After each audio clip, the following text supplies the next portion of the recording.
Chicken ಸಪ್ರೇಟಾಗಿ ಬೇಯಿಸ್ಕೊಳ್ಳೋದು, rice ಸಪ್ರೇಟಾಗಿ ಬೇಯಿಸ್ಕೊಳ್ಳೋದು, ಈ ರೀತಿ ಪಜೀತಿನೇ ಇಲ್ಲದೆ ತುಂಬಾ ಸುಲಭವಾಗಿ ಕುಕ್ಕರಲ್ಲಿ ಚಿಕನ್ ಬಿರಿಯಾನಿ ಹೇಗೆ ಮಾಡೋದು ಅಂತ ನೋಡೋಣ.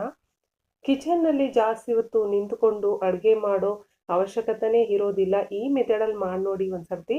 ಚಿಕನ್ ಬಿರಿಯಾನಿಗೆ ಅಂತೇಳಿ 1 kg ಚಿಕನ್ ತೊಗೊಂಡಿದ್ದೀನಿ. ಉಪ್ಪು ಅರಿಶಿನ ಪುಡಿ ಹಾಕಿ ತೊಳೆದು ತೊಗೊಂಡಿದ್ದೀನಿ. ಮೀಡಿಯಂ ಪೀಸ್ಗಳಿದೆ. ಚಿಕನ್ ಲೆಗ್ ಪೀಸ್ಗೆ ಮಾತ್ರ ಈ ರೀತಿ ಕಟ್ಸ್ಕೊಡ್ಬೇಕು.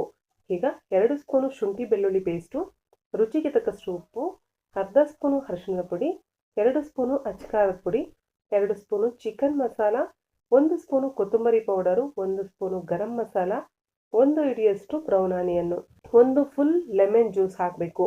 ಲೆಮನ್ ಹಾಕೋದ್ರಿಂದ ನಾವು ಚಿಕನ್ನು ಬೇಸಿಗೆ ಕಾಲದಲ್ಲಿ ತಿಂದರೂ ಸಹ ಹೀಟ್ ಆಗೋದಿಲ್ಲ. ಇದೆಲ್ಲ ಚೆನ್ನಾಗೆ ಚಿಕನ್ ಮೂಲೆ ಮೂಲೆಗೂ ತಲುಪೋ ಹಾಗೆ ಮಿಕ್ಸ್ ಮಾಡಬೇಕು.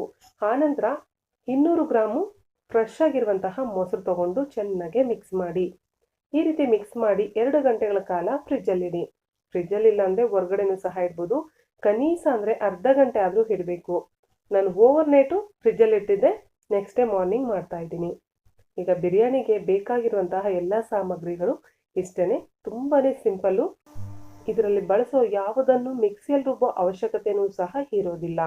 ಈಗ ಒಂದು ಮಿಕ್ಸಿಂಗ್ ಬೌಲ್ ತಗೊಂಡು ಅದರಲ್ಲಿ 3 ಗ್ಲಾಸ್ ಬಾಸುಮತಿ ರೈಸನ್ನು ತಗೋಬೇಕು. ಇದೇ ರೈಸಲ್ಲಿ ಮಾಡಬೇಕು ಅನ್ನೋದೇನಿಲ್ಲ, ನಿಮ್ಮ ಮನೆಯಲ್ಲಿರೋ ಯಾವ ರೈಸಲ್ಲಾದರೂ ಇದನ್ನು ಮಾಡ್ಬೋದು. ಇದಕ್ಕೆ ನಾನು ಇಂಡಿಯಾ ಗೇಟ್ ಬಾಸುಮತಿ ರೈಸನ್ನು ತೊಗೊಂಡಿದ್ದೀನಿ. ನೀರಲ್ಲಿ ಮೊದಲು ಒಂದು 3-4 ಟೈಮು ಇದನ್ನ ಚೆನ್ನಾಗಿ ವಾಶ್ ಮಾಡಿ ಅದರಲ್ಲಿರುವಂಥ ಸ್ಟಾರ್ಚ್ ಎಲ್ಲ ಹೋಗಬೇಕು. ಆನಂತರ ಇದನ್ನು ನೀರು ಹಾಕದೆ ಹೀಗೆ ಇಡಿ. ಓನ್ಲಿ ತೊಳೆದು ಇಟ್ಟಿದ್ದೀವಿ ಅಷ್ಟೇ. ಈಗ ಗ್ಯಾಸ್ ಮೇಲೆ ಒಂದು ಕುಕ್ಕರ್ ಇಟ್ಕೊಂಡು ಅರ್ಧ ಬಟ್ಲಷ್ಟು ಎಣ್ಣೆ ಹಾಕ್ಕೊಳ್ಳಿ. ಅದರಲ್ಲಿ ಹೋಲ್ ಬಿರಿಯಾನಿ ಮಸಾಲ ಎಲ್ಲನೂ ಹಾಕಿ 30 ಸೆಕೆಂಡ್ ಫ್ರೈ ಮಾಡಿ ಆದಮೇಲೆ ಚಿಕನ್ ಅಂದರೆ ಮ್ಯಾರಿನೇಟ್ ಮಾಡಿರುವಂತಹ ಚಿಕನ್ ಹಾಕಿ ಹೈ ಫ್ಲೇಮಲ್ಲಿ ಇದನ್ನು ಚೆನ್ನಾಗೆ ಮಿಕ್ಸ್ ಮಾಡ್ತಾ ಇದರಲ್ಲಿರುವಂತಹ ನೀರೆಲ್ಲ ರಿಲೀಸ್ ಆಗಬೇಕು. ಅಲ್ಲಿವರೆಗೂ ಇದನ್ನು ಫ್ರೈ ಮಾಡ್ಕೋಬೇಕು. ಒಂದು 5 ನಿಮಿಷ ಫ್ರೈ ಮಾಡ್ಕೊಂಡಿದ್ದೀನಿ ನೋಡಿ. ಚಿಕನಲ್ಲಿರುವಂತಹ ನೀರೆಲ್ಲ ಚೆನ್ನಾಗಿ ರಿಲೀಸ್ ಆಗಿದೆ.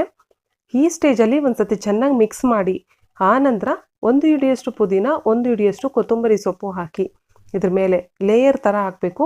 6 ಸ್ಲೈಸ್ ಮಾಡಿರುವಂಥ ಹಸಿಮೆಣಸಿನ್ಕಾಯಿ, ಸ್ವಲ್ಪ ಬ್ರೌನ್ ಆನಿಯನು, ಇದ್ರ ಮೇಲೆ ತೊಳೆದಿಟ್ಟಿರುವಂತಹ ಬಾಸುಮತಿ ರೈಸು 1 ಲೇಯರು, ಇದ್ರ ಮೇಲೆ ಮತ್ತೆ ಸ್ವಲ್ಪ ಪುದೀನ, ಕೊತ್ತಂಬರಿ ಸೊಪ್ಪು, ಬ್ರೌನ್ ಆನಿಯನ್ನು ಹಾಗೆ ಮತ್ತೆ ರೈಸ್ ಹಾಕಬೇಕು. ಇದ್ರ ಮೇಲೆ ಮತ್ತೆ ಸ್ವಲ್ಪ ಪುದೀನ, ಕೊತ್ತಂಬರಿ ಸೊಪ್ಪು, ಬ್ರೌನ್ ಆನಿಯನ್ನು, ರೈಸ್ ಉಳಿದಿರೋ ರೈಸ್ ಎಲ್ಲ ಹಾಕಿದ್ದೀನಿ. ಈಗ ಲಾಸ್ಟಲ್ಲಿ ಸ್ವಲ್ಪ ಪುದೀನ, ಕೊತ್ತಂಬರಿ ಸೊಪ್ಪು, ಬ್ರೌನ್ ಆನಿಯನ್ ಹಾಕಿ ಆದಮೇಲೆ 2 ಸ್ಪೂನು ತುಪ್ಪ ಹಾಕಬೇಕು. ಇದಕ್ಕೆ 3 ಗ್ಲಾಸ್ ರೈಸ್ಗೆ 4 ಗ್ಲಾಸ್ ನೀರನ್ನು ಹಾಕ್ತಾ ಇದ್ದೀನಿ ನಾನು. ರುಚಿಗೆ ತಕ್ಕಷ್ಟು ಉಪ್ಪು ಹಾಕಿ 1 ಗ್ಲಾಸ್ ಬಾಸುಮತಿ ರೈಸ್ಗೆ 1.5 ಗ್ಲಾಸ್ ನೀರು ಆ ರೀತಿ ಹಾಕಿದ್ದೀನಿ ನಾನು. ಚಿಕನ್ನಲ್ಲಿ ರಿಲೀಸ್ ಆಗಿರುವಂತಹ ಅರ್ಧ ಗ್ಲಾಸ್ ನೀರನ್ನು ಲೆಸ್ ಮಾಡಿದ್ದೀನಿ. ಚಿಕನಲ್ಲಿ ಗ್ರೇವಿ ಇರುತ್ತಲ್ಲ ಅದು. ಆನಂತರ ಉಳಿದಿರೋದನ್ನು ಹಾಕಿದ್ದೀನಿ. ಮುಚ್ಚಳ ಮುಚ್ಚಿ 1 ವಿಸಿಲ್ ಹಾಕ್ಸ್ಕೊಂಡು ಅರ್ಧ ಗಂಟೆ ಆದಮೇಲೆ ನೋಡಿ ರೈಸ್ ಮಾತ್ರ ಸೂಪರಾಗಿದೆ. ಚಿಕನ್ ಕೆಳಗಡೆ ಇರುತ್ತೆ, ನಿಧಾನಕ್ಕೆ ಮಿಕ್ಸ್ ಮಾಡಿ. ಈ ರೀತಿ ಒಂದು ಕಟ್ಗೆ ಸ್ಪೂನಲ್ಲಿ ಮಿಕ್ಸ್ ಮಾಡೋದ್ರಿಂದ ರೈಸು ಕಟ್ಟಾಗೋದಿಲ್ಲ, ಉದುದ್ರಾಗಿರುತ್ತೆ. ತುಂಬ ಚೆನ್ನಾಗಾಗಿದೆ ನೋಡಿ. ಇದನ್ನು ನೀವು ಒಂದು ಅಗಲಕ್ಕಿರುವಂತಹ ಪಾತ್ರೆಯಲ್ಲಿ ಹಾಕಿಟ್ಬಿಟ್ರೆ ರೈಸು ಎಲ್ಲ ಮಿಕ್ಸ್ ಮಾಡೋಕ್ಕೂ ಈಸಿ ಆಗುತ್ತೆ. ಸ್ವಲ್ಪ ಗಾಳಿಯಲ್ಲಿ ಹಾರಿದ್ರೆ ಉದುದ್ರಾಗೂ ಇರುತ್ತೆ ರೈಸು. ಆ ರೀತಿ ಒಂದ್ಸತಿ ಟ್ರೈ ಮಾಡಿ ನೋಡಿ. ನಾನು ಹೀಗೆ ಮಿಕ್ಸ್ ಮಾಡಿದ್ದೀನಿ. ಕಿಚನಲ್ಲಿ ತುಂಬ ಹೊತ್ತು ನಿಂತ್ಕೊಂಡು ಮಾಡೋ ಅವಶ್ಯಕತೆ ಇಲ್ಲದೆ 30 ಮಿನಿಟಲ್ಲೇ ಈ ರೀತಿ ಕುಕ್ಕರಲ್ಲಿ ಒಂದ್ಸತಿ ಮಾಡಿ ನೋಡಿ.